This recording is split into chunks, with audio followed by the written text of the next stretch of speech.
sino de la Junta Internacional de Fiscalización del Manejo de las Drogas de la Unión de las Naciones Unidas.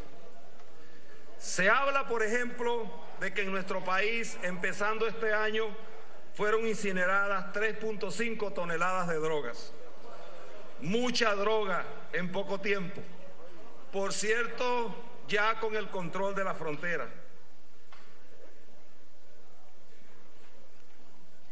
Se habla, por ejemplo, de un caso que conocimos del avión de Air France, 1.300 kilos de cocaína que transitaron desde Maracaibo, entraron a Colombia, pasaron por muchísimos puestos alcabalas y según uno de los más peligrosos criminales hoy, incriminado y juzgado en Inglaterra por este caso, esa droga estuvo depositada más de 10 días en el aeropuerto internacional de Maiquetía. Eso lo dijo Robert Dawkins, uno de los más peligrosos capos hoy en manos de la justicia. Venezuela, uno se preguntaría si aquí hay un narcoestado o Venezuela es un país del tránsito de droga. Por Venezuela, datos de las Naciones Unidas se dicen que transitan más de 300 toneladas de cocaína al año. Eso significa el 40% de la droga que se consume en el mundo.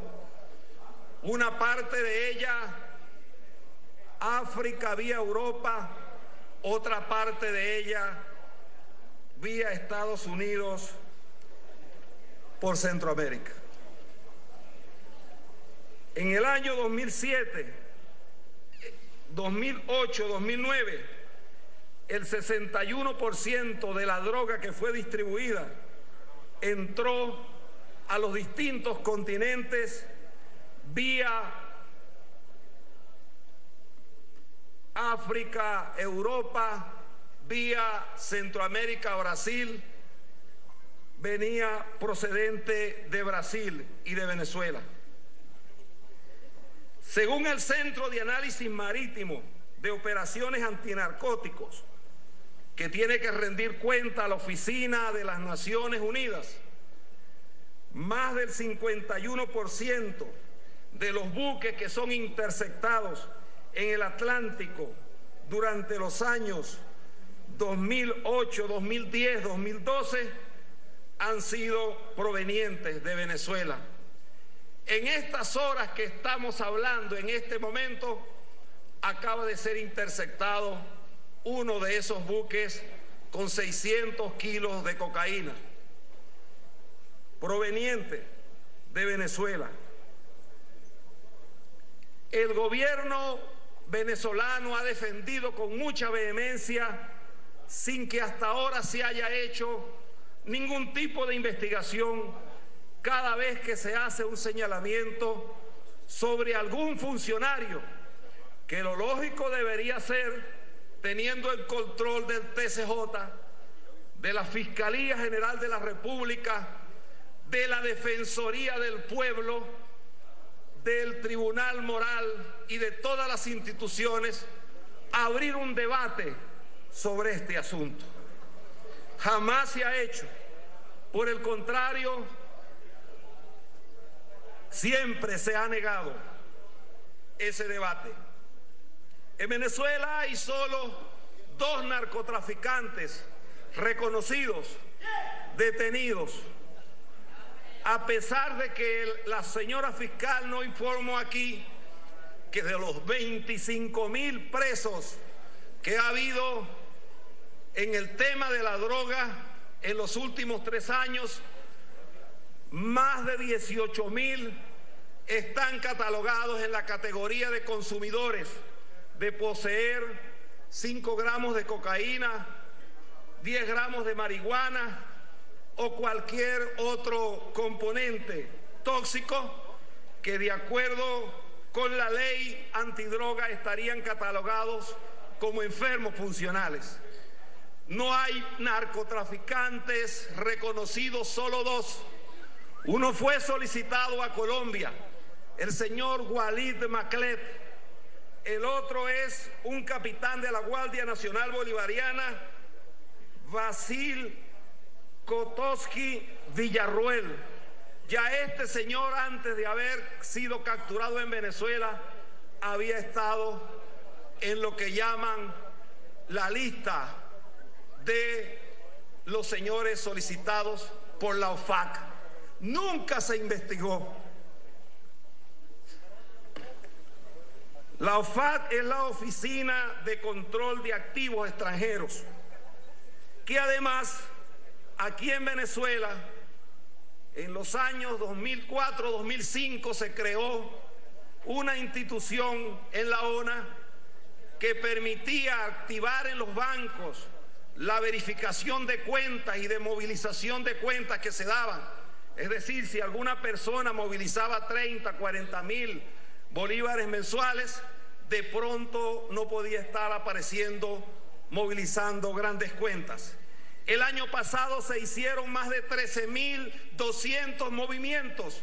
No lo dijo aquí la fiscal en su informe, pero además, cuando antes de que Walid Maclet hubiese sido detenido en una finca con más de 330 kilos de cocaína, un año antes había y tenían conocimiento de que los movimientos bancarios que este señor hacía en una sucursal del Banco de Venezuela en Maracay superaba cualquier tipo de expectativa. Rápidamente, como todo el país sabe, compró un periódico, causó la muerte y está acusado de ser el asesino de Orel Zambrano, uno de los periodistas de más larga data, conocimiento y respeto de los carabobeños. Fue y se apoderó de los puertos de Puerto Cabello. Uno de sus hermanos se lanzó de candidato a alcalde y aquello parecía una feria, como recientemente hemos visto en los procesos electorales, repartiendo neveras, computadoras, cocinas de todo tipo.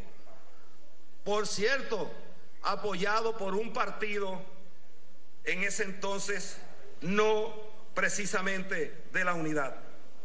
Este señor, Walid Maclet, vino a Venezuela y dio una serie de nombres, entre los cuales estaba un señor que hoy es diputado aquí. Y se trata del señor Hugo Carvajal. Y el señor Cabello siempre en un programa que tiene parecido a Chepacandela, él dice que nosotros debemos presentar pruebas cuando hagamos esto. Aquí hay dos documentos oficiales, originales, certificados, entregados por dos tribunales que establecen que el señor Carvajal tiene dos expedientes, uno en el sur de Florida y otro en el Gran Jurado de Nueva York, solicitado por tráfico de droga y además por cooperar con grupos criminales que participaron en ese delito en Venezuela. Por eso hoy aquí, este debate, cuando lo vi sentado junto a mí en la Comisión de Contraloría, le dije: no tengo nada en lo personal contra usted, no lo conozco, nunca tuve ninguna responsabilidad, pero cuando yo digo que las sociedades deben alertarse a tiempo y deben investigar y deben asumir el reto y el compromiso de dar un debate como este, es porque nuestras instituciones pueden estar corriendo un gravísimo riesgo y peligro de que en Venezuela puede estarse incubando un proceso donde el narcotráfico haya penetrado las instituciones. Hay una lista que fue entregada también por el señor Walid Maclet, que habla de cooperación de altos exoficiales de la Fuerza Armada, algunos de ellos gobernadores. Hoy voy a consignarlo también para que se abra un proceso de investigación.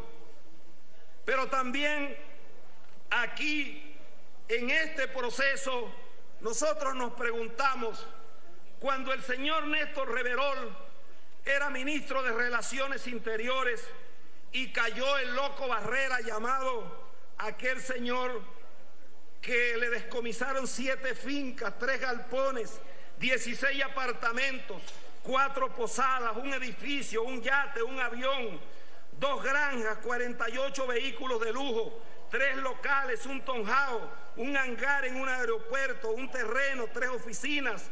5 de sus testaferros fueron investigados. Sin embargo, pongo solo como ejemplo eso, ¿qué ha pasado con todo lo que se ha descomisado producto de la droga? Porque en Venezuela vivió a sus anchas, conocido por las autoridades de inteligencia del Estado venezolano, un señor que llamaban Martín Llanos y su hermano Nelson Orlando Buitriago, alias El Caballo. También estuvo participando en el negocio de las construcciones, en el negocio del transporte, llegó a tener casas de cambio, participó en la compra de lujosos condominios y apartamentos y se fue del país y aquí no se supo nada.